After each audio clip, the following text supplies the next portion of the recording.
Amigas, estamos conversando con Cecilia Méndez sobre el libro La República Plebeya. Cecilia nos ha explicado las motivaciones que la llevaron a hacer este libro, a investigar sobre esta rebelión de la que vamos a hablar ahora, que se produce en Huanta y en particular en la zona conocida como Uchurajay y Quicha, ¿no? Y una cosa que yo pensaba es que para la mayoría de gente en el país, Uchurajay y las alturas de Huanta, en los años 80, o sea, era como la primera vez que escuchábamos el nombre, digamos, ¿no? Y cuando uno lee tu libro, uno se da cuenta, pues, que ahí pasó algo muy importante, ¿no? Y que de alguna manera derrumba ciertas imágenes, como tú dices, pues, de un tiempo congelado, ¿no? Como que los indígenas o los campesinos o los iquichanos habían vivido más o menos en la edad de piedra durante 500 años, ¿no? El tema de la rebelión que tú estudias, ¿cómo surge? Si puedes hacer una descripción rápida para los amigos, ¿no? Justamente retomando como lo que te decía en el segmento anterior, cómo llegó a la rebelión es justamente a través de las menciones que hacen en el informe de Uchurajay sobre esta rebelión, que era básicamente una sublevación que ocurre entre el año 1825 al 28 contra el régimen republicano, y es una alianza entre campesinos de altura, de comunidades de haciendas, con hacendados, tanto mestizos, criollos como españoles. Muchos de estos eran militares que habían sido capitulados, o sea, los vencidos del ejército real, que se habían refugiado ahí, y algunos se habían establecido ahí desde un tiempo, como comerciantes, administradores también, de aduanas, por ejemplo. Y el tercer elemento de la alianza eran curas.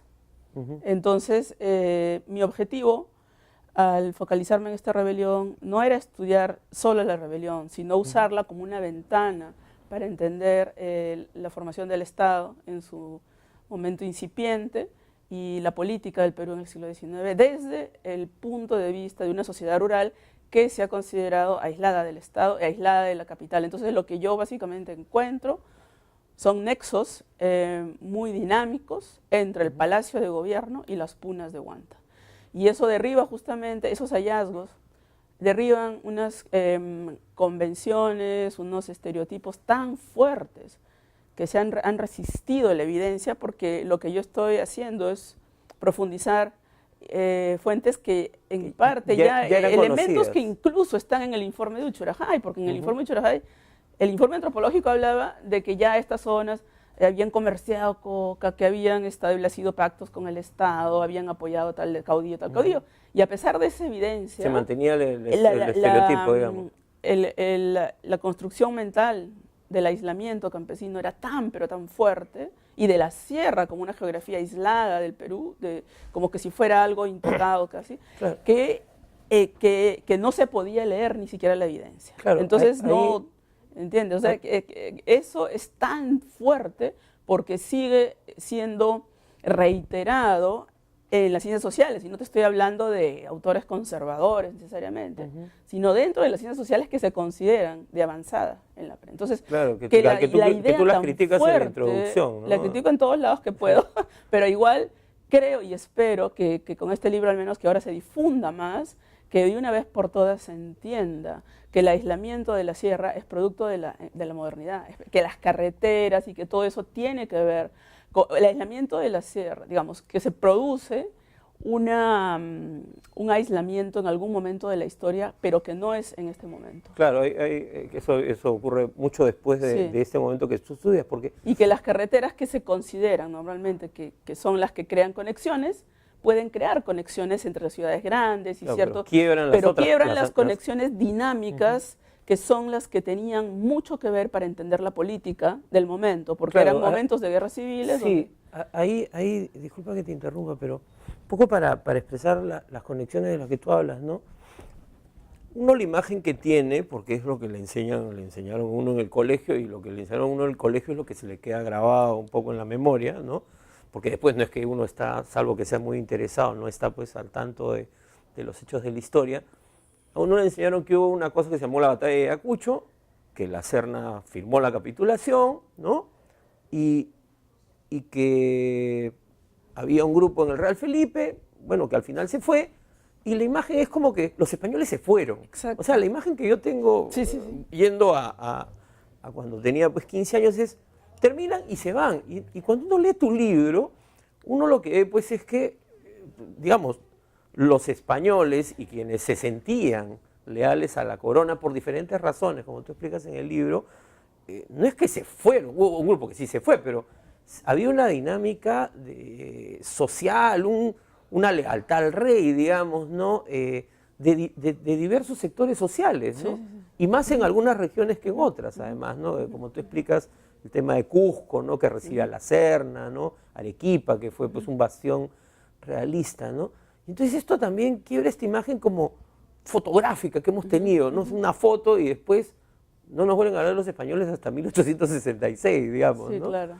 Y lo que tú decías de los caminos también y de las conexiones, porque claro, uno lee y ve cómo pues desde el Real Felipe, ¿no? Sí. Digamos, era pues donde salían ciertos panfletos que llegaban a las alturas de Huanta también, ¿no? Exactamente. ¿Cómo se daba esto? Mira, hay que justamente, creo que, ¿cómo te digo? Creo que los historiadores tenemos esa labor justamente de que nuestros trabajos se difundan más, porque varias de las cosas que tú estás diciendo, de esas conexiones, también las están explorando otros historiadores. Y hemos tendido a ver las cosas de una manera muy estereotipada. Entonces, como se piensa que en la sierra no leen, que la población es iletrada, en realidad se crean estas ideas de que no hay conexiones en la mente de los que estudian, porque las conexiones habían. Entonces, una cosa importante para entender esas relaciones entre el Real Felipe, por ejemplo, y las punas de Huanta, es que los ejércitos siempre llevaban imprentas. En el Real Felipe había una imprenta. Claro. Y en el ejército parte de su equipaje era justamente una imprenta para poder imprimir apenas las proclamas y todo eso. O sea, no es que era simplemente una lucha militar, sino que era una guerra de convencimiento también, ¿no? Entonces eran paralelas. Y los papeles, a pesar de que quizá la mayoría de la población no sabía leer y escribir, tenían un prestigio muy grande, un documento. Entonces circulaban proclamas que venía el rey, que venían los generales, y habían todo tipo de rumores, porque efectivamente en Europa se estaba consolidando una alianza conservadora, ¿no? Porque se daban cuenta que estaban perdiendo sus imperios, y era la famosa Santa Alianza. Y hay noticias de que en Huanta se sabía eso, y tenían esperanzas de que iban a restaurar realmente el imperio. Entonces había razones que fundamentaban sus esperanzas, tan tarde como hasta 1827, ¿no? Y eso, sin embargo, ese es un elemento de la alianza, y el elemento local, o sea, ese es el elemento más español, interoceánico, ¿no? Sí, disculpa que te corte, pero sí. O sea, hay una dinámica política política, ¿no? Sí. De actores que están buscando, además, consolidar un poder, o en el vacío que generaba la crisis del virreinato y la crisis de la república que se iniciaba, buscaban pues ocupar espacios que estaban en pugna, ¿no? Pero había otro tema, tú lo has aludido en el primer bloque, que es el tema económico, el tema de la coca. Sobre eso quiero hablar en el siguiente bloque. Volvemos.